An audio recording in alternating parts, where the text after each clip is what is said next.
ስለምንም ነገር ቁጭ ብለን ልናወራ እንችላለን። ስለ ኢየሱስ ግን ኖ ህይወቴ ነው። አይ እሱ የተበጠበጠ ቀን ህይወት ይበጠበጣል። መቀጠል አትችልም፣ መኖር አትችልም።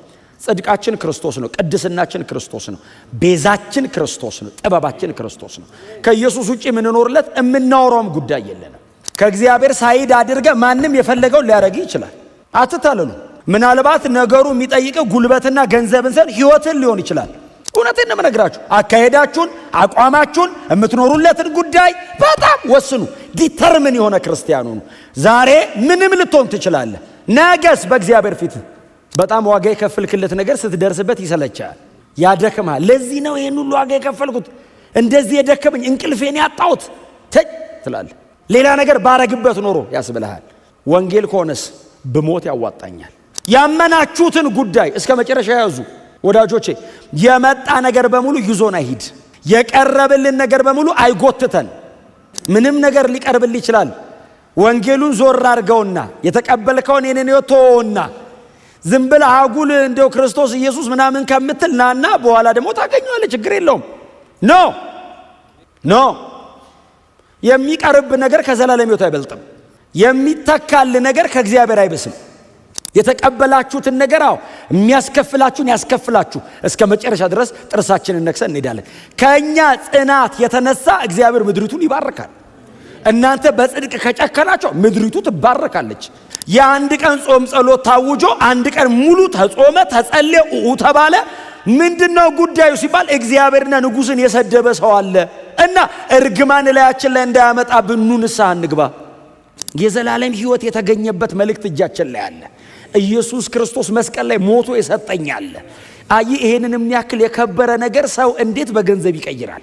ሰው እንዴት በስልጣን ይቀይራል? ሰው እንዴት በዝና ይቀይራል? ሰው እንዴት በኃጢአት ይቀይራል? አትቀይሩ።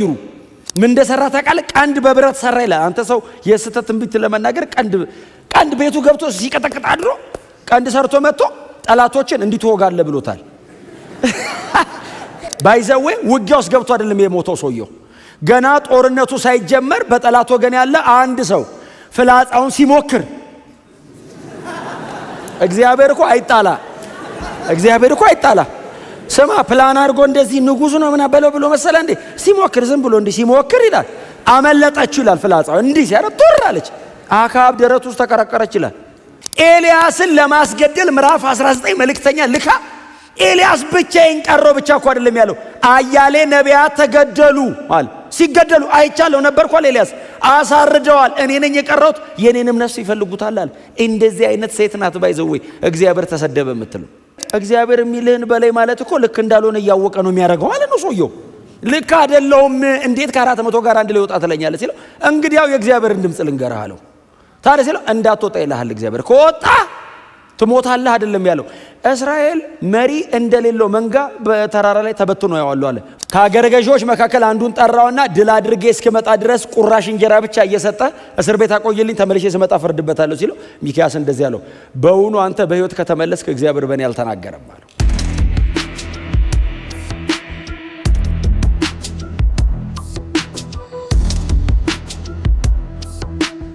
በጌታ በኢየሱስ ክርስቶስ ስም አነባለሁ። የጌታ ቃል እንደዚህ ይላል። አንደኛ ነገሥት ምዕራፍ 21 ከቁጥር 1 ጀምሮ እንደዚህ ይላል። ከጥቂት ጊዜ በኋላ በኢዝራኤላዊው በናቡቴ የወይን ተክል ቦታ ላይ አንድ ነገር ደረሰ። ናሬሽን አይደል? ትረካ ነው ማለት ነው።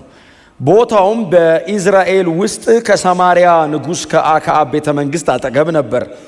አክዓብም ናቡቴን የወይን ተክል ቦታ ከቤተ መንግሥቴ አጠገብ ስለሆነ የአትክልት ቦታ እንዳደርገው ልቀቅልኝ፣ በምትኩ ከዚህ የበለጠ የወይን ተክል ቦታ እሰጥሃለሁ፣ የተሻለ ሆኖ ከታየ የሚያዋጣውን ገንዘብ እከፍልሃለሁ አለው። ናቡቴ ግን አጽመ ርስቴን እለቅል ዘንድ እግዚአብሔር አይበለው ሲል መለሰለት።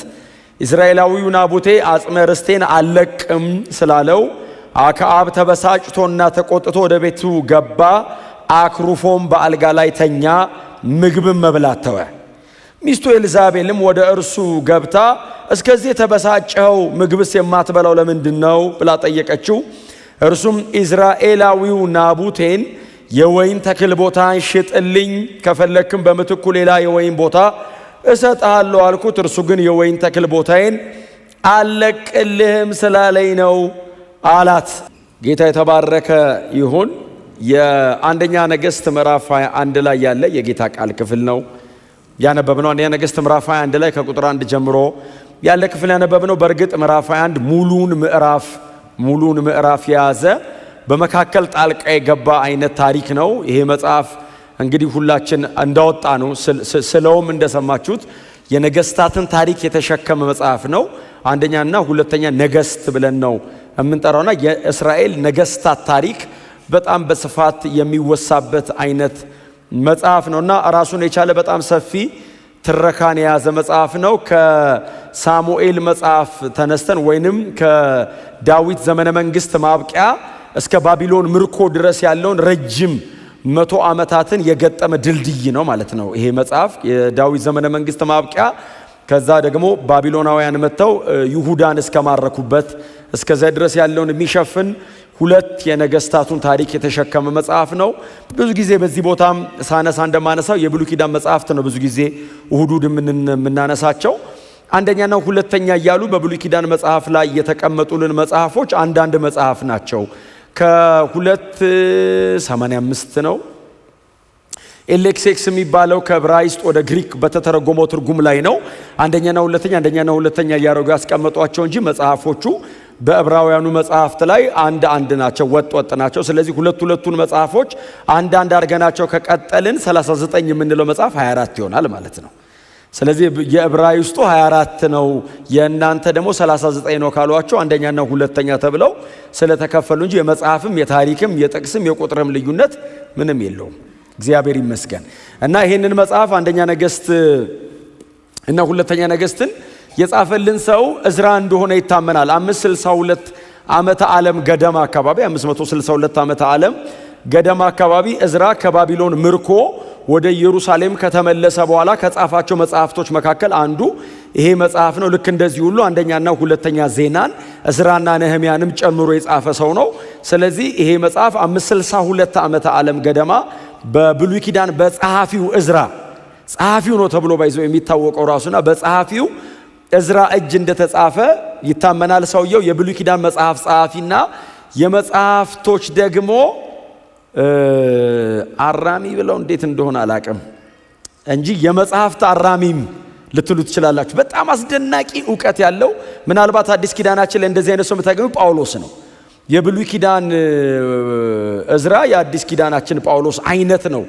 በጣም አስደናቂ እግዚአብሔር ቃል ዕውቀት አለው። ሕጉን እንዴት አድርጎ እንደሚያቅ ቀጥሎ ደግሞ ይሄንን የሚያቀውን ሕግ ደግሞ የሚጽፍበት መንገድ ታሪኮችን እንዴት ገጣጥሞ እንደሚያስቀምጥ በጣም አስገራሚ ነው በእውነትና ታነቡት ዘንድ እጋብዛችኋል። ለምን መሰላችሁ? አሁን ኤዲተር ነው ያልኳችሁ ለምንድን ነው? አንደኛ ሳሙኤል ሲጽፈው አንደኛ ሳሙኤል ላይ እና አንደኛ ዜና ላይ እዝራ ሲጽፈው አንድ ታሪክ በሁለት መንገድ ያነሳሉ። ለምሳሌ አሁን ሳሙኤል ሲጽፈው ምን ይላል? ዳዊትን በልቡ ተነሳስቶ ህዝቡን ቆጠረ የሚል ቃል አለ። ከዛ እግዚአብሔር ቀጣው ይላል። ዜና ላይ ሲጽፈው ሰይጣን አነሳስቶት። ለምንድን ነው ሰይጣን አነሳስቶት ያለው? እዝራ ከባቢሎን ምርኮ በኋላ ነው የመጣው፣ ሳሙኤል ደግሞ ከባቢሎን ምርኮ በፊት ነው። እና እዝራ ሰይጣን አውቆ መጣ። ድሮ ሰይጣን አያውቁምና በቃ ዝም ብሎ ተነሳስቶ ጻፈ አሉ። ይሄኛው ሰውዬ ሰይጣን አወቀ። ዝም ብሎማ አይደለም የጻፈው ሰይጣን መሃል ላይ ነበረ የሚል እና ታሪኮችን በእንደዚህ አይነት መንገድ ነው የሚያቀርባቸውና ሳሙኤል ላይ ያለው ዳዊትና ዜና ላይ እዝራ መጽሐፍ ላይ ያለው ዳዊት ባይዘው አይገናኝም። ሳሙኤል ላይ ያለው ዳዊት በጣም ብዙ በደል በጣም ብዙ ኃጢአት ህይወቱ ላይ ያለ፣ ዜና ላይ ያለው ዳዊት አንድ ኃጢአት የለበትም። ባይዘው ዜና ላይ ያለው ዳዊት አንድ ኃጢአት አንዲት እቺን አደረገ ብሎ ዜና ላይ አልጻፈም። ለምንድን ነው ያልጻፈው? ከምርኮ ለተመለሰ ህዝብ ነው እየተጻፈ ያለውና በብዙ ነገር ወዳድቀዋል፣ በጣም ፍረስትሬት አድርገዋል። ምንም ተስፋ የለንም ሲሉ መሲያኒክ ተስፋ አለ፣ እግዚአብሔር መሲሁን ያመጣዋል፣ የሚያመጣው ደግሞ በዳዊት ዘር በኩል ነው ብሎ ዳዊትን የሚያቀርበው የመሲሁ ትክክለኛ ምሳሌ አድርጎ ያቀርበዋል። እና እንከንና ድካሙን ረስቶለት ሳይሆን ለዛ ህዝብ ግን እግዚአብሔር የዳዊትን ቤት መቼም አይጠላውም ብሎ እያቀረበ ነበር። እግዚአብሔር የተመሰገነ ይሁን። ይህንን ሁሉ ምለው የዘራ መጽሐፎችን ታነቧቸው ዘንድ ነው። አንደኛ ነገሥት ምዕራፍ 21 እንግዲህ አንደኛ ነገሥት ምዕራፍ 21 ዛሬ ከናቡቴና ከአካብ አንጻር ስለምናነሳው እንጂ ከኤልያስ ከነብዩ ኤልያስ አንጻር ካነሳ ነው መሃል ላይ ተገንጥሎ የሚወጣ ታሪክ አይሆንም። ከአንደኛ ነገሥት ምዕራፍ 17 ጀምሮ እስከ ሁለተኛ ነገሥት ምዕራፍ 2 ድረስ የኤልያስ ታሪክ ስለሆነ የታላቁ ነብይ በብሉይ ኪዳን መጽሐፍት ላይ በጣም ስሙን አብዝተን የምናነሳው የታላቁ ነብይ የኤልያስ ታሪክ የሚነሳበት ስለሆነ ከኤልያስ አንጻር ካነሳችሁት መሃል ላይ ተገንጥሎ የሚገባ ታሪክ አይሆንም። ከአካብና ከናቡቴ አንጻር የምታነሱት ከሆነ ግን ድንገተኛ መሃል ላይ እዝራ እየጻፈ ያለ ድንገት የሚያነሳው አይነት ታሪክ ሆኖ ነው የምናገኘው። ዛሬ እኔ እንደ ድንገተኛ ታሪክ አርጌ ነው ማነበው ይሄንን ታሪክ። ምክንያቱም ኤልያስ መጨረሻ ላይ ነው የሚመጣው ታሪኩ። ምዕራፍ 1 ላይ አካብና ናቡቴ በኋላ ላይ ለሶስተኛው ወገን ሆና ኤልዛቤል ተገባበታለች። መጨረሻ ላይ እግዚአብሔርን ወክሎ ደግሞ ኤልያስ ይመጣበታል እና ኤልያስ ባይዘው እግዚአብሔር ልኮት ነው የመጣው እንጂ የታሪኩ አካል አይደለም። እግዚአብሔር በኋላ ላይ ሂድ ተነስና ሂድ አለው። እግዚአብሔርና ወዴት ልሂድ ሲለው አካብ በናቡቴ እርሻ መካከል ቆሟልና ድምጼን ሄደ ንገርልኝ ብሎትን የላከው እንጂ ኤልያስ የታሪኩ አካል አይደለም። ምን እየተከናወነ እንደነበር አያቅም። ትራንዛክሽኑን አያቅም። የቦታ ልውውጡን፣ የቦታ ግዢና ሽያጩን ምንም የሚያውቀው ነገር የለም። ኤልያስ በኮራት ፈፋ ተቀምጦ ባለበት ነው እግዚአብሔር ተነስና ውረድ ብሎ የታሪክ አካል በግድ ያረጋው። እግዚአብሔር ይመስገን። እና ቅድም እንደነገርኳችሁ ነው እንግዲህ አብረንም እንዳነበብነው ነው አካብ ንጉሥ ሆኖ በነበረበት ዘመን እንግዲህ ምናልባት ታሪኩ እንዲያያዝላችሁ እነዚህ 3 ካራክተሮች ዝም ብለው ድንገት ብቅ ያሉ ታሪኮች አይደሉም። አካብና ኤልዛቤል ከዚህ ምዕራፍም በፊት በጣም ዝነኛ ናቸው። ከኤልያስ ጋር በተገናኘ በጣም ዝነኛ ናቸው። አካብ እስራኤላዊ ነው። አካብ በትውልዱ እስራኤላዊ ነው። ኤልዛቤል ደግሞ ከሲዶና ነው ሄዶ ያገባትና እስራኤላዊት አይደለችም። ስለዚህ አካብ በዘሩ በኩል ሲመጣ እግዚአብሔርን የሚያመልክ ወይንም እግዚአብሔርን ከሚያመልክ ግንድ ውስጥ የመጣ ነው።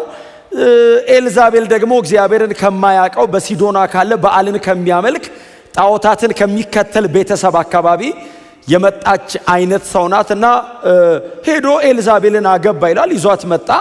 ኤልዛቤልን ካገባ በኋላ በእስራኤል ምድር ላይ ከዚያ ቀድሞ ሆኖ የማያውቅ አይነት አመጽና ክፋት ተከናወነ ይላል እና እግዚአብሔር በጣም አዘነ።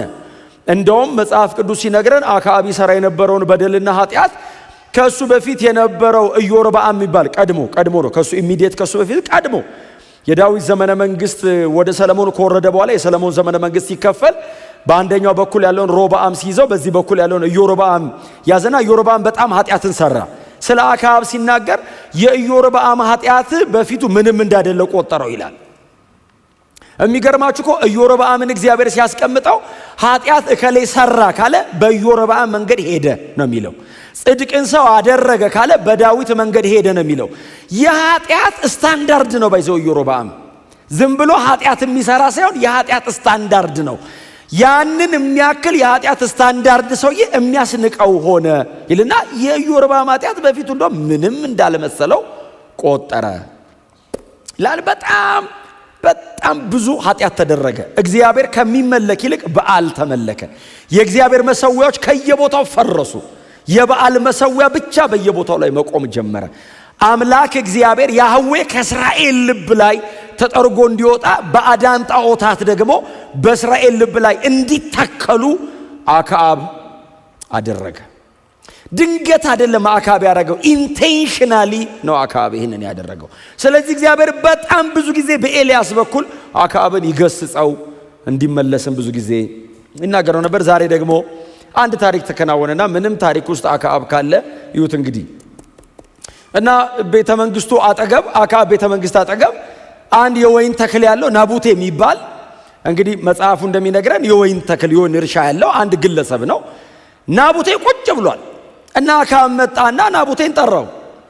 አቤት አለው። ይሄንን የወይን ቦታን ልቀቅልኝና እኔ በምትኩ ወይ ሌላ ጥሩ ቦታ ልስጥህ ወይም ደግሞ በገንዘብ ልቀይርልህ አለው እና ልቀቅልኝና ሂድ አለው። ናቡቴ የመለሰለት መልስ የሆነ ቦታን መልቀቅና መያዝ አይደለም። የናቡቴ መልስ የአባቶቼን ርስት አለ። የአባቶቼን ርስት ማለት ከአባቶቼ የወረስኩት ማለት አይደለም። ትክክለኛ ቃሉ እግዚአብሔር እስራኤልን ወደ ከነዓን ሲያስገባት አሁን ለምሳሌ አሁን ይህንን ቦታውን የሆነ ሰው መጥቶ ልውሰደውና በምትክ ልስጥ ቢለኝ አይ አይቻልም፣ የቤተ ክርስቲያን ቦታ አይሰጥም ይሰጣል እንደማለት አይደለም። ይሄ ታሪክ የሆነ መሬትን ንጉሥ አክዓብ ወስዶ ናቡቴ ሌላ የተሻለ መሬት መውሰድ እሱ ጋር አይደለም። ምንድነው ወደ ከነዓን ሲገቡ ከመግባታቸው አስቀድሞ እግዚአብሔር በባሪያው በሙሴ በኩል የሰጣቸው አንድ ኪዳን አለ። እምትገቡበት አገር መሬቱ የእግዚአብሔር ነው። መሬቱ የእናንተ አይደለም። መሬቱ የሆኑ ሰዎች አይደለም። መሬቱ የነገስታት ሳይሆን መሬቱ የእግዚአብሔር ነው የሚል ኪዳን አለ። አሁን የመሬቱ ማማርና አለማማር፣ ሎኬሽኑ ቆንጆ መሆንና አለመሆን አይደለም ጉዳዩ። መሬቱ የእግዚአብሔር ነው። እግዚአብሔር የሰጠኝ ስለሆነ ርስቴ ነው። የተሻለ ሊሰጠው ይችላል አክዓብ። ናቡቴ አለቅም ያለው አጽመ ርስቴ ነው። እግዚአብሔር ይሄንን መሬት ሲሰጥ መሬቱ የእግዚአብሔር ስለሆነ እግዚአብሔር በኔ አድርጎ ያስቀመጠውን ይህንን መሬት ላንተ መስጠት ከኔ ይራቅ። ለንጉሥ አይመለስም አይደል? እንደዚህ ይህ ከኔ ይራቅ። አክዓብ ያቀረበለት ኦፈር ቀላል አይደለም። የተሻለ መሬት ልስጥ፣ በጣም ቆንጆ፣ አልፈልግም። በገንዘብ ልተካል፣ አልፈልግም። ታዲያ ሲል እለቀው ዘንድ ይሄ ከኔ ይራቅ። መጽሐፍ ሲናገር አክዓብም ወደ ቤቱ ገባ የሚል ቃል አለ። ወደ ቤተ መንግስቱ አይደለም የሚለው። እንግዲህ መጽሐፍ ቅዱስ በጥንቃቄ ስለጻፉት ነው። እንዴት እኔ እንደተጻፈ ላውራው ብዬ ነው። ወደ ቤቱ ገባና ተጠቅልሎ ተኛ ይላል። ከዚህ ሰውዬ ጋር እኮ ነው የተጣለው። አክዓብ ወታደር ሰራዊት አምጥቶ ናቡቴን ማስነሳት አቅቶት እንዳይመስል። አክዓብ ያውቃል፣ እስራኤላዊ ስለሆነ መሬት የእግዚአብሔር እንደሆነ ያውቃል። አለቅም፣ የእግዚአብሔር ነው መሬቱ አለው። የእኔ ነው አይደለም። እኔ ኃይለኛ ነኝ፣ እኔ ብርቱ ነኝ፣ እኔ ገርማል አትችለኝም አይደለም ያለው። መሬት የእግዚአብሔር ነው አልሰጥም አለው። አክዓብ አይሁዳዊ ነው፣ እስራኤላዊ ነው። ይሄንን ስለሚያውቅ ምንም ማድረግ አይችልም። ናቡቴ በፈቃዱ ካለቀቀለት በቀር አክዓብ ማድረግ አይችልም። ስለዚህ ገብቶ ተጠቅልሎ ተኛ። ከዛ እግዚአብሔርን የማታውቀው ኤልዛቤል መጣች እና ምሳ ቀረበ። ምሳ ቀረበው እያለ ሊበሉ ሲሉ አክዓብስ አለች። የለም አሏት። የት ሄዷል? አረዛ ተጠቅልሎ ተኝቷል አሏት ባሪያዎቿ። ምን ሆነ አሞት ይሆን እንዴ ብላ ሄደችና ምን ሆነ ነው እንደዚህ አኩረፈ የሚል ቃል አለ። በጣም እኮ የማይሆን ቃል ነው አይደል? ለንጉሥ አይሆንም። የወደደውን በእጁ ማድረግ የሚችል ሰው አሁን አኮረፈ ደስ ይላል። ለትልቅ ሰውም አይሆንም። እናንተ እንደዚህ አይነት እኮ አይደላችሁ አይደል? በመነጋገር እንግባባ ነው የሚባለው እንጂ አኮረፈውን ጥሩ ቃልም አይደለም። ግን ያኮርፍ ነበር። አይገርም? ንጉሥ ሆኖ ትልቅ ሰው ነው እስራኤልን እየመራ ያኮርፋል። እናንተ በእውነት አታደርጉትም። ግን ብላችሁ አታኮርፍ በሉት ጎናችሁ ያለን ሰው። ከዛ ስሙኝ ዝም ብላችሁ እንደሰሙኝ ፈልጌ ነው እንጂ አታረጉትም እናንተ እንዴ ትልልቆች ነን እኛ። ከዛ መጣችና ምን ሆነ ነው አኩርፈ እንደዚህ ተከናነ ቤተኛው አመመ ሆይ አይደለም እና ናቡቴ አላት። እሺ ናቡቴ ይሄ አጠገብ ያለው ቤተ መንግስቴ ሰማሪያ ቤተ መንግስት አጠገብ ያለው ሰፊ ይሁን ቦታውን ታውቂው የለ እንዴ? ሰፊ ቦታ ነው። አዎ በጣም ለም አይደል? አዎ እኔ ለራሴ ላሳምረውና ላስተካክለው ለቤተ መንግስቴ ውበት ላደርገው ፈልጌ ነበር። ከዛስ ናቡቴን እጄ ጠየቅኩት፣ ምትክ ልስጥ አልኩት፣ እምቢ አለኝ። በገንዘብ ልቀይርልህ አልኩት፣ እምቢ አለኝ። ልቀቅልኝ አልኩት፣ እምቢ አለኝ። ሶስት ነው ኦፕሽኑ። ልቀቅልኝ አንድ፣ አልለቅልህም። ገንዘብ ስልስጥ እምቢ፣ ምትክ ልስጥ እምቢ አለኝ። ከዛ አኩርፌ በቃ ያው ተከናነ ቤተኛ ስት ምን እንዳለች ታውቃላችሁ? ለናቹራል ማን ትክክለኛ መልስ ነው ኤልዛቤል፣ ለእስራኤላዊ ግን አይሆንም። እንዲህ ያለችው አንተ አሁን የእስራኤል ንጉሥ ነህ። አሁን ከዚህ ሰውዬ ጋር ተጣልተህ ነው ተከናንበ ገብተህ የምትተኛው። አንተ የእስራኤል ንጉሥ ነህ። አዎ እንዴት እንደማሰጥህ እኔ አውቀዋለሁ። ምንም አንተ ሳትገባበት ነው የጨርሰዋለሁ አለችው። ናውረድ ነው ምሳ ብላለችው። በላም ጠጣም ጨረሰ። አክዓብና ናቡቴ ጨረሱ። እዚህ ጋር ድጋሚ ናቡቴና አክዓብ አይተያዩ። ኤልዛቤል መሃል ላይ ገባችበት። ኪዳን የሌላት ሴት፣ እግዚአብሔርን የማታቅ ሴት፣ እስራኤልን ግን በፈለገችው መንገድ ድራይቭ እያደረገች የነበረች ሴት መሃል ላይ ገባችበት። ከዛ ኤልዛቤል አልሄደችም። ለምን መሰለ? አቅሟን ስለምታቅ እዛ ድረስ አትሄድም። ምን ማድረግ እንደምትችል ታውቃለች። ደብዳቤ ብቻ ነው የጻፈችው። ናቡቴ አካባቢ ላሉ ለአገር ሽማግሌዎች እና እዛ አካባቢ ላሉት ለሚቀመጡት ጻፈችላቸው። ናቡቴን አለች ወደ ፍርድ አምጡት፣ ከዛስ የአንድ ቀን ጾም ጸሎት ያዙ አለቻቸው። እንዴት አይነት ኮንስፓይረሲ ነው! ምን አይነት ሰው ናት! ዲመኒክ ጾም ጸሎት ያዙ አለች። ዝም ብላችሁ እንዳፈርዱበት አለቻቸው። አንድ ቀን ሙሉ አጾሙት። ሪሊጂየስ አረገችው ጉዳዩ። ከዛስ ናቡቴን አምጡትና ፍረዱበት አይደለም ያለችው፣ ከፍ ያለ ቦታ ላይ አስቀምጡት አለች። ሁሉም ሰው እንዲያየው አድርጉና ከፍ ያለ ቦታ አስቀምጡት። እሺ ከዛስ ምን እናርገው ሲሏት እግዚአብሔርንም ንጉሥንም ሰድቧል በሉና 2 የሐሰት ምስክር አቁሙበት አለች። ከዛስ አስወግሩት፣ በድንጋይ ይገደል አለች። በቃ ኬዝ ክሎዝድ። ከዚህ በኋላ እምሰማው ናቡቴ የሚባል ሰውዬ ተገሎ ተቀብሯል፣ ኑና በቃ ይሄን ነገር ውሰዱልኝ የሚል ነገር ነው የምፈልገው አለች። መጽሐፍ ሲናገር የሀገር ሽማግሌዎቹ ደብዳቤው እጃቸው ላይ እንደደረሰ በአካባቢው በሙሉ የአንድ ቀን ጾም ጸሎት አወጁ። ናቡቴ ማምለጥ አይችልም። ጾም ጸሎት ታወጀ። አብሮ ይጾማል ናቡቴ። ምንድነው ጉዳዩ ብሎ አንተ አንዳንድ ጉዳይ እኮ እግዚአብሔር የሌለበት አይመስልም። አሁን እግዚአብሔር እያየ እኮ አይመስልም። የአንድ ቀን ጾም ጸሎት ታውጆ አንድ ቀን ሙሉ ተጾመ፣ ተጸለየ፣ ተባለ። ምንድነው ጉዳዩ ሲባል እግዚአብሔርና ንጉሥን የሰደበ ሰው አለ እና እርግማን ላያችን ላይ እንዳያመጣብን ኑ ንስሐ እንግባ። ከዛ በሚቀጥለው ቀን ተቀመጡ። ናቡቴ ተጠራ ና ተባለ። የወይን ቦታ አለ፣ ምንድነው አልሰጥም ያልከው አሉት። ይሞታል እንጂ አቋም አይቀይርም። እንደሱ አይደል ለአካብ ያለው፣ አጽመ ርስቴን አንተ ከምትወስደው ሞት ይሻለኛል። የእግዚአብሔር የሆነውን ነገር አላስነካም። ይሄ እኮ አለው አው መሬቱ ለም ነው፣ ደረቅ ነው፣ ድንጋይ ነው፣ አፈር ነው አይደለም ጉዳዩ። እግዚአብሔር ነው የሰጠኛል። አልለውጥም። ምንም ያክል ገንዘብ ብታመጣ ህይወቴን በከፍል ይሻለኛል አለ። እውነቴን ነው የምላቸው። አሁን ዘንድሮ ህይወት የምንከፍልለት ነገር እሱ አይደለም። እኔ ልነግራቸው የፈለኩት ሌላ ነገር ነው። ሰዎቹ ግን እዋቸው ምን ያክል ለእግዚአብሔር ፌዝፉል እንደሆኑ። እግዚአብሔር ይሄንን ሰጥቻለሁ ካላቸው ይሞታሉ። የዘላለም ህይወት የሚያስገኝ ትልቅ ርስት እጃችን ላይ ተቀምጠን በተለያየ ነገር ልንቀይረው እንችላለን። እኛ የት ድረስ እግዚአብሔር ለሰጠን ነገር የታመንን እንደሆነን እኛና እግዚአብሔር ነን የምንጨርሰው።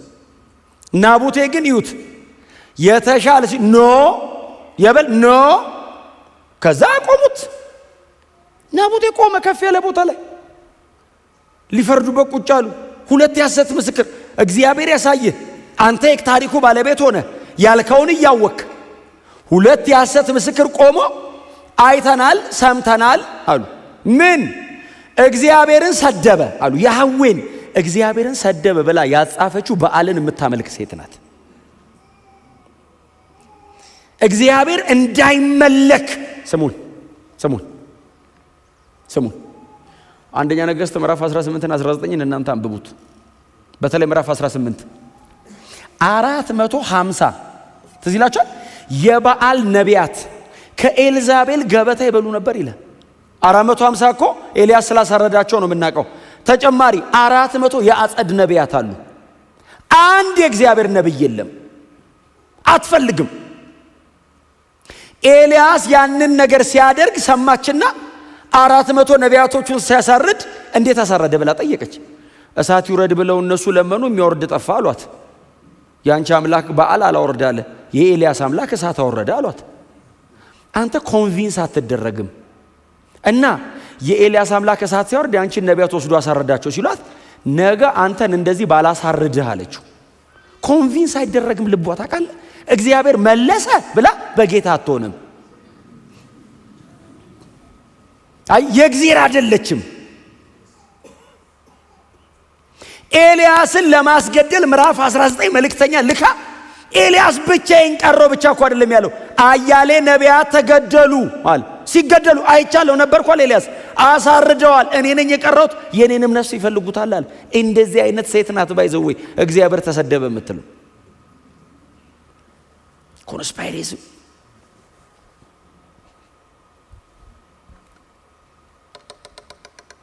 ንጉሱንም ሰድበሃል እግዚአብሔርንም ሰድበሃል አሉት። ኧረ እኔ አልተሳደብኩም፣ ርስቴን ነው አልሰጥም ያልኩት፣ እግዚአብሔር የሰጠኝን ግን አልሰጥም ብያለሁ። ነበርን አይተናል አሉት። ለምን መሰለህ ድርቅ የሚሉት? እንደዛ ካላሉ ሞቱ የነሱ ነው የሚሆነው። ምንም መሰከሩበት። መጽሐፍ ሲናገር የአካባቢ ሰው በሙሉ አስወጥቶ በድንጋይ ወገረው፣ ናቡቴን ገደሉት። ናቡቴ ተገሏል ብለው ለኤልዛቤል ሲነግሯት ኤልዛቤል መጣችና አካብን እንደዚህ ያለችው፣ ናቡቴ ሞተዋል፣ ታዲያ ሂድና ውሰደው አለችው። ገንዘብም አትክፈል ምትክማት ምን አትል፣ ሂድና ውሰደው አለችው። ኤልያስ ወደ ናቡቴ እርሻ ወረደ። እንትና ማን ነው? አካብ ወርዶ ሲል እግዚአብሔር መጣና ኤልያስ አለ። አካብን ባይዘው እንዳታረግ ቢለው አይሰማውማ፣ ጆሮ አይሰማው። ኤልያስ አለ አቤት። ሂድ ውረድ። የት ልሂድ? ናቡቴ እርሻ ሂድ። አቋል ኤልያስ ምንድነው? ምን ልሰራ ሲለው አካብ ወርዷል፣ ናቡቴን አስገድለውታል፣ ደሙ ፈሷል መሬት ላይ፣ ሂድና ትንቢት ተናገር። ለአካብ ንገረው መልእክት። ኤልያስ ወረደ። ኤልያስ ወርዶ መጣና አካብና ኤልያስ ተገናኙ። አካብ እንዳለው ታውቃለህ? ጠላቴ ሆይ ያገኘኝ አለው። ኤልያስን እኮ ነው እንዲህ ሲተያዩ። አካብ እኮ መንግስት ነው፣ ንጉስ እኮ ነው። ኤልያስስ ምንም የሌለው ምድረ በዳ የሚኖር ጠፍር የሚታጠቅ አርጀት ያለ ሽማግሌ፣ ሲፈልግ እግዚአብሔር ዋሻ የሚያስቀምጠው ከወንዝ የሚጠጣ ቁራጧትና ማታ ቴካው የሚያመጣለት አንድ እኮ ስታይ ኦርዲኔሪ ኖርማል ሰው የኔ ኤልያስ። እግዚአብሔር ግን አብሮት አለ። ንጉሱ ሲያዩ እንደዚህ ያለው ጠላቴ ሆይ አለው። አዲስ ኪዳን ላይ እንደዚህ አይነት ሰው አታውቁም? መጥምቁ ዮሐንስ የሚባል የበረሃ ማር የሚበላ ጠፍር የሚታጠቅ ምናምን ይላል። ሄሮድስ ይፈራው ነበር የሚል ቃል አንብባችኋል? ሄሮድስ ፈራው ይልና ለምን ሲሉ ጻድቅ ነበረና የሚል ቃል አለ። እስቲ አሜን በሏ። ጽድቅ ነው ሰውዬው ያለው፣ ሌላ ነገር ምንም የለውም። የበረሃ ማር ነው የሚበላው። ምድረ በዳ የኖረ ሰውዬ ሲመጣስ ትፈራዋለህ። ለምን? ጻድቅ ነው፣ እግዚአብሔር አብሮት ነበርና ቤተ መንግስት ይፈራዋል። ንጉሥ ሄሮድስ እንደፈለገ መሆን አይችልም። ዮሐንስ ጋር ያከብረዋል፣ ይፈራዋል። ዮሐንስን ማን ያስገደለው? ሄሮዲያዳ ናት። ለምን? በፍጹም ይሄ መንገድ ትክክል አይደለም ብሎ ፊታቸው ቆመ። አንተ ሰው መመለስ ይሻላል ሰውየውን አስገድሎ መቀጠል። እንዴት አድርጋ እንደምታስገድለው ስታቅድ ኖረች ይላል። እድል አገኘች አንድ ቀን። ሄሮድስ ልብሰ መንግስቱን ለብሶ ነገስታቶቹን በሙሉ ሰብስቦ ግብዣ ሲያደርግ ቆንጆ ድምፅ ያላት የምትዘፍን ልጅ አለቻት። በውጭና ዘፈኝ ተረኛ ነሽ አለቻት። በመሃል ያለ እስኬጁል ልክ ልጇ ወጣ ስትዘፍን ሄሮድስ ልቡ ቀለጠ። ነይ አላት። አቤት አለችው። ለምኝኝ አላት። ታውቃለህ በሁሉ ፊት ከመንግስት የኩሌታ ድረስ ብጠይቅኝ እሰጥሻለሁ አላት። ልጅቷስ የልጅ አይደለ? አሁን እሷ ብጠይቅ ምን እንደምጠይቀው? ጥሩ አይነት ነገር ግዛልኝና ቆንጆ ልብስ ልጅ ነቻ። እናቷ ጌዳ ምን ላርግ ስትላት የመጥምቁ ዮሐንስን ራስ በዩ። ልጅቷ ገብታ የመጥምቁ ዮሐንስን ጭንቅላት በሳህን አርገ ስጠኛለች።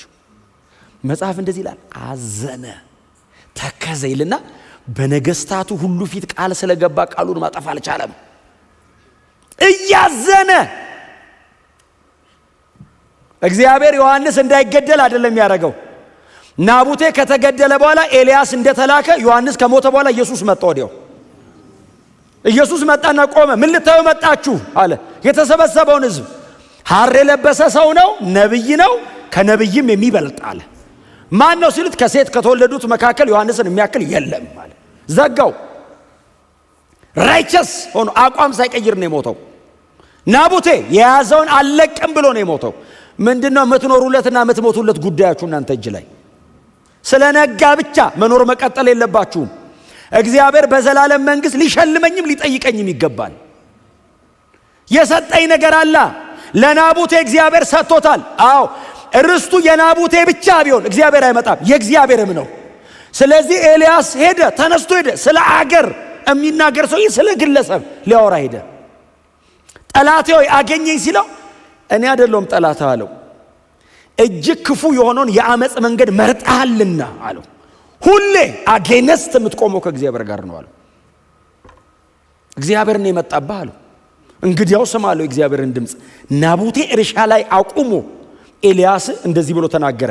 ከአክዓብ ቤት የመጨረሻው ትንሹ ልጅ አለው በመንገድ ላይ ይገደላል አለው። ካንተ ዘር የሚተርፍ የለም አለው። ዛሬ አለው ናቡቴ ተገሏል አለው። አዎ ደሙ ፈሷል።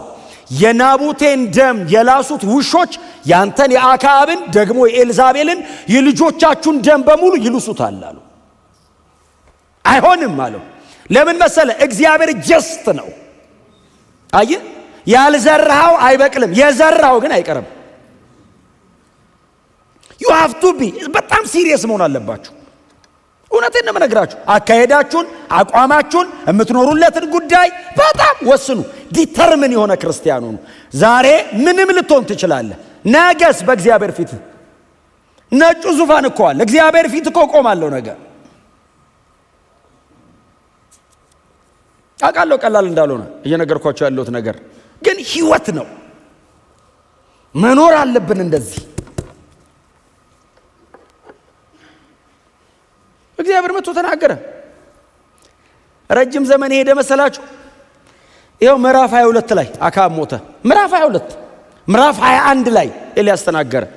ይህንን ሁሉ ዋጋ ከፍሎ ሰው አስገድለው በጣም ሲሪየስ በሆነ መንገድ ኤልዛቤል ገብታበት የሐሰት ምስክር ቆሞ የሁሉ ነገር ተሰርቶ አክዓብ አልኖረም፣ ገደለው። እግዚአብሔር መጣ በሚክያስ በኩል ትዝ ይላችሁ። አክዓብ ተነሳ ይላል። ተነሰና ብድጋልና ጦርነት ሊወጣ ሲል ኢዮሳፍጥን ምናምን ሰበሰበና ሊወጣ ሲል ስሙኝ፣ በጣም በጥንቃቄ ስሙኝ። በእውነት በጥንቃቄ ስሙኝ። ትንሽ ደቂቃ ነው የምናገረው። በረግጥ እየሰማችሁ ነው፣ ግን በደንብ እንድትሰሙኝ ስለፈለኩ ነው። ከመስማት እንድታልፉ ነው። ስትወጡ እንዳርሱት።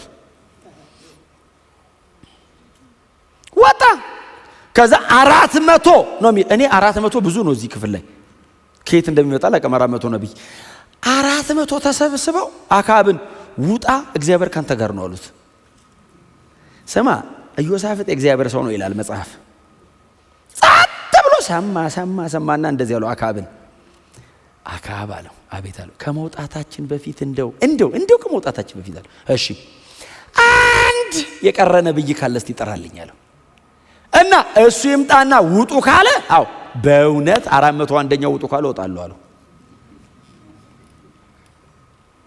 አክዓብ እንደዚህ ያለው ኢዮሳፍጥን መኖሩንማ አለ አንድም ቀን ግን ስለኔ መልካም ተናግሮ አያውቅም አለው። እንዴት? ሰውየው መንገዱ ከእግዚአብሔር ጋር አይደለም። እንዴት መልካም ይበለው? ቢወደው መውደድ የነበረበት ሚክያስን ነው። ከዛ ግድ የለህም ጥራው አሉት። ከዛ ስማ መልእክተኛው በሰረገላ ሄደ ሚክያስ ቤት ቁጭ ብሏል። ታውቃለህ? ሚክያስን ጠራው። ንጉሥ ይፈልጋል አለው። እሺ ስለው ኢዮሳፍጥም አለ ባይዘው ያለው። ኢዮሳፍጥ የእግዚአብሔር ሰው ነው። ሁለተኛ ነገሥት ምዕራፍ 3 ላይ ደግሞ ኢዮራም የሚባለው የአክዓብ ልጅ ኢዮሳፍጥን ድጋሚ ይዞ ሲመጣ ኤልሳም እንዳለ ታውቃለህ? ያንተና የአባቶች ኃጢአት አለ አለው። ኢዮራምን የአክዓብ ኃጢአት ማለት ነው። የይሁዳ ንጉሥን ኢዮሳፍጥን አፍሬ ነው የመጣሁት አለው። ኢዮሳፍጥ ባይኖረው አልመጣም አለው። ኢዮሳፍጥ ስላለ አክብሬ ነው የመጣሁት። ለምን? የእግዚአብሔር ሰው ነው ኢዮሳፍጥ። ከዛ ሚክያስ ሲመጣ ሚክያስን የጫነው ባለ ሰረገላ ነጁ እንደዚህ አለው።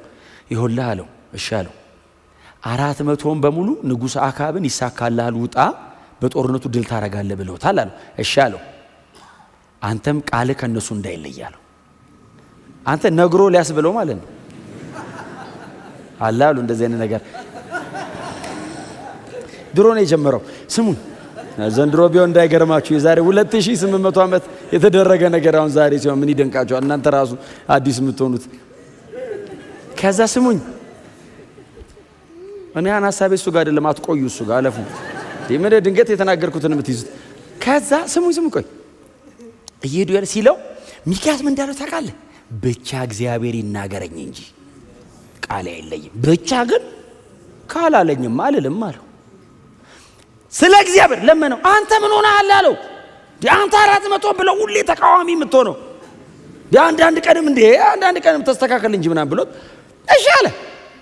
ከዛ አካብ ነገስታቶች ሆና ተሰብስበው ሰራዊት በሙሉ ተሰልፈው እየጠበቀው ነው። ሴዴቅያስ የሚባል አንድ የሐሰት ነብይ ይለዋል መጽሐፍ። ምን እንደሰራ ታውቃለህ? ቀንድ በብረት ሰራ ይላል። አንተ ሰው የስተት ትንቢት ለመናገር ቀንድ ቤቱ ገብቶ ሲቀጠቅጥ አድሮ ቀንድ ሰርቶ መጥቶ ጠላቶችን እንዲትወጋለህ ብሎታል። ኩድ ድሮ ግን በጣም ይገርማል። ከዛስ ሚክያስ መጣ። ሲጠበቅ ነው ታውቃለህ። 400 ነብይ ተሰልፎ ቆመዋል። በዚህ በኩል ደግሞ ሰራዊት አለ። አካብ፣ ኢዮሳፍጥ ምናምን ሶስት ናቸው ተሰብስበዋል። ነገስታቶች አሉ። ሚክያስ እስኪወርድ ነው ወረደ። መጣ መሃላቸው ቆመ። አየው አካብ ተናገር አለ። ውጣ ተዋጋ ታሸንፋለህ አለው። አካብ እንዳለው ታውቃለህ። ውጣ ተዋጋ ታሸንፋለህ ሲለው አካብ ምንድን ነው ያለው? እግዚአብሔር ካለህ በቀር እንዳትለኝ አላልኩም አለው። እንዴ ውጣ ተዋጋ ሲለው ይሄማ ብለው ነው የመጣው አለው። እና እግዚአብሔር የሚልህን በላይ ማለት እኮ ልክ እንዳልሆነ እያወቀ ነው የሚያደርገው ማለት ነው ሰውየው። ልክ አይደለውም። እንዴት ከ400 ጋር አንድ ላይ ወጣ ትለኛለህ ሲለው እንግዲያው የእግዚአብሔርን ድምፅ ልንገርህ አለው። ታዲያ ሲለው እንዳትወጣ ይልሃል እግዚአብሔር፣ ከወጣ ትሞታለህ አይደለም ያለው። እስራኤል መሪ እንደሌለው መንጋ በተራራ ላይ ተበትኖ ያዋሉ አለ። ምን ማለት ነው? አንተ ትሞታለህ፣ ህዝቡ ይበተናል። እንዳትወጣ ሲለው አካብ እንዳለ ታውቃለህ። ለኢዮሳፍጥ እንዲህ ያለው ብዬ ነበር። ሁሌ ክፉ ነው የሚያወራው ይሄ ሰውዬ። ይሄ አላልኩም አለና ቀጥሎም እንዳለ ታውቃለህ። ከአገረ ገዢዎች መካከል አንዱን ጠራውና ድል አድርጌ እስክመጣ ድረስ ቁራሽ እንጀራ ብቻ እየሰጠ እስር ቤት አቆይልኝ፣ ተመልሼ ስመጣ ፈርድበታለሁ ሲለው ሚክያስ እንደዚህ ያለው በእውኑ አንተ በህይወት ከተመለስክ እግዚአብሔር በእኔ አልተናገረም አለው። መጽሐፍ ሲናገር እንደዚህ ይላል። አካብም ሄደ በጦርነት መካከል ይላል። ባይዘዌ ውጊያ ውስጥ ገብቶ አይደለም የሞተው ሰውየው። ገና ጦርነቱ ሳይጀመር በጠላት ወገን ያለ አንድ ሰው ፍላጻውን ሲሞክር እግዚአብሔር እኮ አይጣላ። ስማ ፕላን አድርጎ እንደዚህ ንጉሱ ነው ምና በለው ብሎ መሰለ እንዴ? ሲሞክር ዝም ብሎ እንዲህ ሲሞክር ይላል አመለጠችው ይላል። ፍላጻው እንዲህ ሲያደርግ ጦር አለች። አካብ ደረቱ ውስጥ ተቀረቀረች ይላል። ከዛስ ንጉሱ እንደዚህ ያለ ተወግቻለሁ ደረቴን ሲል ይዘውት ሄዱና በጋለሞታዎች መታጠቢያ ቦታ ላይ ወድቆ ሞተ። ደሙ ፈሰሰ፣ ውሾች ላሱት ይላል። ኤልያስ ተናግሯል። እግዚአብሔር ያለው ምን እንደሆነ ታውቃለህ? ናቡቴን እንዳረጉት እያለ ነው የመጣው እግዚአብሔር። እስታንድ ይዞ የሞተ ሰው አለ። አቋም ይዞ የሞተ ሰው አለ። ጽድቅን ፍርድን ባይዘው ከእንደዚህ አይነት ሰዎች ጋር ይቆያል። እንዳይመስልህ ምንም ልትሆን ትችላለህ። ከእግዚአብሔር ሳይድ አድርገህ ማንም የፈለገው ሊያረግ ይችላል። አትታለሉ። ምናልባት ነገሩ የሚጠይቀው ጉልበትና ገንዘብን ሳይሆን ህይወትን ሊሆን ይችላል። ይሄው የጠየቃቸው እሱ ነው። ቀጠላ ሂዱና በእናንተ ሁለተኛ ነገሥትን ምዕራፍ 8 ምዕራፍ 9 ምዕራፍ 10 ትዝ ይላችኋል። እዩ ጋር መጣና ያ የጎልማሳ ነብይ ሬማት ዘገላድ ሂድ አለው እና ሬማት ያለችውን ገላድ ከተማ ሂድና ከአለቆች መካከል አንድ ሰው ታገኛለህ፣ የናሚሴ ልጅ እዩን አለው። ሂድና ቀባው አለው። እብድ ነው ይላል አይደል ነብዩ። እንደ እብድ ነው ማለት ሲሮጥ ራሱ እንትን የለው ማለት ነው። ሰውዩ በቃ እየተጣደፈ መጣ። አለቆች መሃል እዩ ቁጭ ብሏል። አለቃ ሆይ አለው። አቤት። ነገር ያለኝ ካንተ ጋር ጉዳይ አለኝ አለው። ነገር አለኝ ያው እንትን ነው አይደል ጉዳይ አለኝ ነው። ምንድነው ሲለው እና ወደ ውስጥ እንግባና እናውራ አለው። ሰው መሃል አይሆንም አለው። እሺ ብሎ ወደ ጓዳ ሲገቡ በእጁ ላይ የያዘውን በቀንድ የሞላውን ዘይት በጭንቅላቱ ላይ ገለበጠበትና እግዚአብሔር እንደዚህ ይልሃል አለው። ምን አለው? ከዛሬ ጀምሮ እግዚአብሔር በእስራኤል ላይ ንጉሥ ነህ ብሎሃል አለውና ይላል በሩን ከፍቶ ሮጠ የሚል ቃል አለ። እውነትም እብድ ነው አሉ እነዛ ታቃላ አለቆች ተሰብስበው ምንድነው ይሄ እብድ ያለ ሲሉት በእስራኤል ላይ ንጉሥ ነህ አለኝ ሲላቸው ሁሉም ልብሳቸውን አውልቀው መሬት አነጠፉ። እዩንም አስቀመጡትና እዩ ነገሰ አሉ ይላል። ከዛ ጀመራ በኤልያስ የተነገረውን የትንቢት ቃል ለማስፈጸም ነው አኖይንት ያደረገው እግዚአብሔር። ኢዮራምን አካዚያስን በሙሉ የገደላቸው እዩ ነው ባይዘው። እነዚህ ማለት ደግሞ የአካብ ልጆች ናቸው። እግዚአብሔር ይሄን ሁሉ ለምን ያደርጋል? ናቡቴ ተገደለ ብሎ በጽድቅ የቆመ ሰው እየተነካብኝ ብሎ የኔ የሆነውን ሰው አስወግዳችሁብኛል ብሎ እግዚአብሔር ቆጨው፣ ቆረቆረው። ለምን አለ? ለሌላ የተሰራውን በሙሉ ሰብስቦ የከፈለው በናቡቴ ምክንያት ነው። ሌላ ላይ የተደረገ ሰብስቦ ከፈለ። ከዛስ ኤልዛቤል ሁሉንም ጨረሰና ኤልዛቤል ጋር መጣ እዩ። ትዝ ይላችኋል። ኤልዛቤል ጋር ሲመጣ ኤልዛቤል ጋር መጣ። ፈረሱ ላይ ተቀምጦ ልክ እንደውም ከደጅ ነው አቧራው እንትን ይላል ታውቃለህ፣ ይንቦለቦላል። ምክንያቱም ሚድል ኢስት እንደምታውቁት ነው እንኳን ድሮ ዘንድሮም ያለው አቧራ እንደዚህ ይነሳል አቧራውና ማን ነው የመጣው እስቲ እዩ ተባለ። ቅጥር ጠባቂ ጉበኛው ቆሞ እንደዚህ አየ። ሲያይ ሩቅ ነው አትለየውም ፊቱን። አነዳዱ እንደ እብድ ነው ሰረገላውን የሚጋልበው ይላል ቃሉ ነው የሚለው እኔ አይደለሁም። እንደ እብድ ነው አለና እንደዚህ ሰረገላውን እየጋለበ የሚሮጠው የናሜሴ ልጅ እዩ ብቻ ነው። እዩ ነው አሏት። ኦሬዲ እዩ እንደነገሰና ሌላ ነገር እያደረገ እንደሆነ ስለሰማች ተስተካክላ ጠበቀችው። በደንብ በስነ ስርዓት ሴታፑን ሰርታ ጠበቀችው። ከዛ ልክ እዩ ቤተ መንግስት ውስጥ ሲገባ ብቅ አለችና አለቃውን የገደለ ዘምሪ ሆይ ሰላም ነውን አለችው። ዘምሪ ከሱ በፊት የነበረው ንጉስ ገሎ ለ7 ቀን የነገሰው ከዛ ተገሏል። አንተም እንዲያርገ ልትሞት ነው አለችው። አትችልም አለችው። ትሞታለህ አለችው። ዘምሪ ሆይ አለችው። ዘምሪ ቀድሞ ከ500 ዓመት በፊት ነው ይሄንን ያደረገው። ከ500 ዓመት በኋላ አንተ ታሪክ ልደግም ነው እንዲህ አለችው። አትችልም ዘምሪ አለችው። እና ምጻት እኮ ነው ስለ ዘምሪ ታውቅ የለ እንዲህ አለችው። አንተም የዘምሪ ቢጤን ዘምሪ አለችው። ታውቃለህ እዩ እኮ ነው። አየ ተጨማሪ ዲያሎግ ከቀጠለ አይችልም። ከኔ ጋር ማን አለ አለ። 2ም 3ም ሆኖ ብቅ አሉ ይላል። ወርውሯት አይደል ያለው። በዚህ መንገድ አይሆንም ባይዘው የሆነበት ምክንያት ኤልያስ ስለተናገረ ነው። እግዚአብሔር ቀድሞ ተናግሯል እንጂ በዚህ መንገድ ማንም ሆኖ አያውቅም። ወርውሯት አለ። ለምንድነው ወርውሯት ያለው? እዛ ጋር እግዚአብሔር ተናግሯል። የናቡቴ ደም በፈሰሰበት ቦታ እንዲሁ ይሆናል፣ ናቡቴ የተደረገው በሙሉ ይሆናል ብሎ እግዚአብሔር ተናግሯል። ናቡቴ አንቀላፍቷል፣ ወደ ጌታ ሄዷል። በሱ ምክንያት ግን እግዚአብሔር የት ርቀት እየሄደ እንደሆነ እዩት። በእውነት ጎናቸው አርሰው በጽድቅ ጨክን በሉት፣ በወንጌል አትደራደር በሉት። አታስነኩ። ምንም ነገር ሊቀርብል ይችላል። ወንጌሉን ዞር አድርገውና የተቀበልከውን የኔን ወቶና ዝም ብለህ አጉል እንደው ክርስቶስ ኢየሱስ ምናምን ከምትል ናና በኋላ ደግሞ ታገኘዋለህ። ችግር የለውም። ኖ የሚቀርብ ነገር ከዘላለም ሕይወት አይበልጥም። የሚተካል ነገር ከእግዚአብሔር አይበስም። አታስነኩ። የጽድቅ አቋማችሁን አታስነኩ። ያመናችሁትን ጉዳይ እስከ መጨረሻ ያዙ። ወዳጆቼ የመጣ ነገር በሙሉ ይዞን አይሂድ። የቀረበልን ነገር በሙሉ አይጎትተን። ከአክዓብ በላይ የለም በዛ ዘመን። የመጨረሻው አክዓብ ነው። ከኤልዛቤል በላይ የለም። የመጨረሻው ኤልዛቤል ናት። ናቡቴ እምቢ ያለው በእነሱ ደረጃ እምቢ አለ። በእነሱ ደረጃ በኤልዛቤልና በአክዓብ ደረጃ ለምን ኖ የእግዚአብሔር የሆነው ይበልጣል። በጽድቅ ላለው ነገር ነው ራሴን የምሰጠዋል። በጽድቅ ጨክኑ።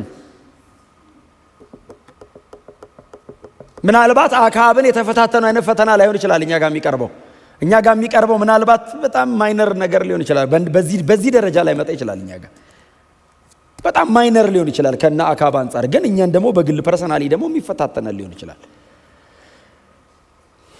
እግዚአብሔር አመታቶችን ተሻግሮ እስቲል የሚያወራው ስለ ናቡቴ ነው። ኤልዛቤል ከተጣለች በኋላ መጽሐፍ ሲናገር እዩም ወደ ውስጥ ገባና በላ ይላል። ከዛ እንደዚህ ያላቸው የንጉስ ልጅ ነችና ውሰዱና ቀበሯት ሲል ወጥተው ሲያዩ ከጭንቅላቷና ከእጇ በቀር ምንም የለም። ለምን? ውሾች በልተዋታል ይላል። የለም ጭንቅላቷና እጇ ብቻ ነው ያለው። ምን ሆነች? ውሾች በሏት ሲል የእግዚአብሔር ሰው ኤልያስ እንደተናገረ አለባይዘው እዩ ራሱ ምንም እሱም ቢቀር ራሷንና እጇን ውሰዱና ቀበሩት። ውሾች መጥተው በሉት አይደለም የሚለው ደሟንም ላሱት ይላል። አቋም ሳይቀይሩ አዲስ ኪዳን ላይ የሞቱ ብዙ ሰዎች አጣቁ። የብሉይ ኪዳኖቹ እንደነዚህ አይነቶቹን ሰበሰቡና አዲስ ኪዳን አመጧቸው። ዕብራውያን 11 ላይ አመጧቸውና ሲዘጉት አምነው ሞቱ ተብሎ ተጻፈለ። አምነው ሞቱ፣ ሳይቀይሩ ሞቱ፣ ሳይለውጡ ሞቱ። መትረፍ እየቻሉ ትንሣኤን ተስፋ አድርገው ለሞት ለሚዳርግ ነገር ራሳቸውን ሰጡ።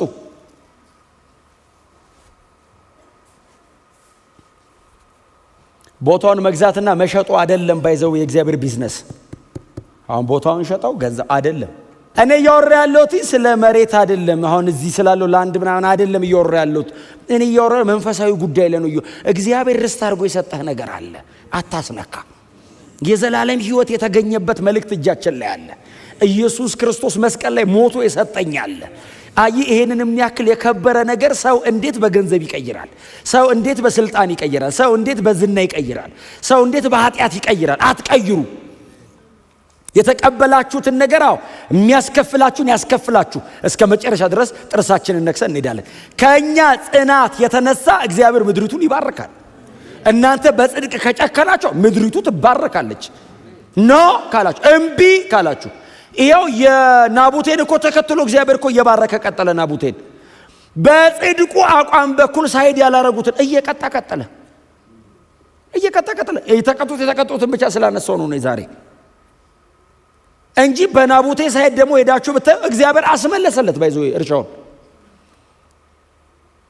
ማንም የሚወርስ እንዳይኖር ናቡቴና ልጆቹን ነው ባይዞ ያስገደለችው ኤልዛቤል።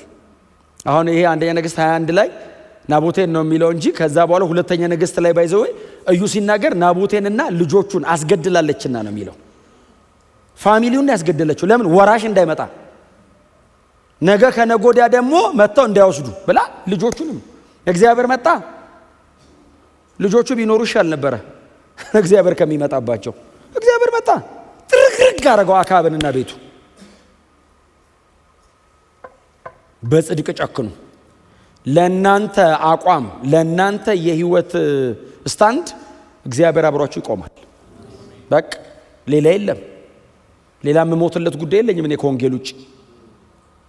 ወርዝም አያረግም። ስለምንም ጉዳይ ዋጋ መክፈል አያዋጣም ዘንድሮ። በጣም ዋጋ የከፈልክለት ነገር ስትደርስበት ይሰለቻል፣ ያደክማል። ለዚህ ነው ይሄን ሁሉ ዋጋ የከፈልኩት፣ እንደዚህ የደከመኝ፣ እንቅልፌን ያጣሁት ትላለህ። ሌላ ነገር ባረግበት ኖሮ ያስብልሃል። ወንጌል ከሆነስ ብሞት ያዋጣኛል። ለምን መሰለ? ሰማይ ይቀጥላል፣ ከጌታ ጋር ይቀጥላል። እዚህ ብቻ ዋጋ ከፍዬ ስሞት የሚያልቅ አይደለም፣ እሻገራለሁ ሰማይ። እግዚአብሔር ጻድቅ ነው። የተከተልኩት አምላክ የዘላለም አምላክ ነው። የገባውበት ህይወት የዘላለም ህይወት ነው። 70 ዓመት አይደለም መሬት ላይ፣ ዘላለም ይቀጥላል ሰማይ። ስለዚህ ስትኖሩ እንደዛ ኑሩ። የሚቀጥል ነው ሰማይ። እቀጥላለሁ፣ ከጌታ ጋር እቀጥላለሁ። ክብር ለኢየሱስ ይሁን። ስለዚህ የምትኖሩለትና የምትሞቱለት ሌላ ጉዳይ ያላችሁ እንግዶች እኛ መካከል ካላችሁ አያዋጣችሁም። መሬት ላይ አቺቭ ልታደርጉ ትችላላችሁ፣ ሰማይ ግን አብሯችሁ አይቀጥልም። ሰው ሊኖርለትም ሊሞትለትም የሚገባ ዘላለማዊ ርስት ኢየሱስ ክርስቶስ ብቻ። ከዚህ ከኢየሱስ ውጪ ሌላ ነገር ምንም አያዋጣም። የሚወደኝም የለም እንደ ኢየሱስ፣ የሞተልኝም የለም እንደ ኢየሱስ፣ ለዘላለም ዋስትና የሚሆነኝም የለም እንደ ኢየሱስ። መሬት ላይ ያለ ነገር በሙሉ መሬት ላይ ይቆማል። የተሸከምከው ስጋ ራሱ በስብሶ ይወድቃል። እንኳን ሌላው ነገር አፈር ሆኖ ወደ መሬት ይቀላቀላል። እንኳን ሌላው ነገር ኢየሱስ ብቻ ነው ሰማይ የሚቀጥል። ለዘላለም ከኛ ጋር የሚኖረው የናዝሬቱ ኢየሱስ ክርስቶስ ብቻ ነው። እማላስነካ ነገሬ እሱ ነው መሆን ያለበት። ማታስነኩት ነው። አልደራደርም። ስለምንም ነገር ቁጭ ብለን ልናወራ እንችላለን። ስለ ኢየሱስ ግን ኖ ህይወቴ ነው። እሱ የተበጠበጠ ቀን ህይወት ይበጠበጣል። መቀጠል አትችልም፣ መኖር አትችልም። ጽድቃችን ክርስቶስ ነው። ቅድስናችን ክርስቶስ ነው።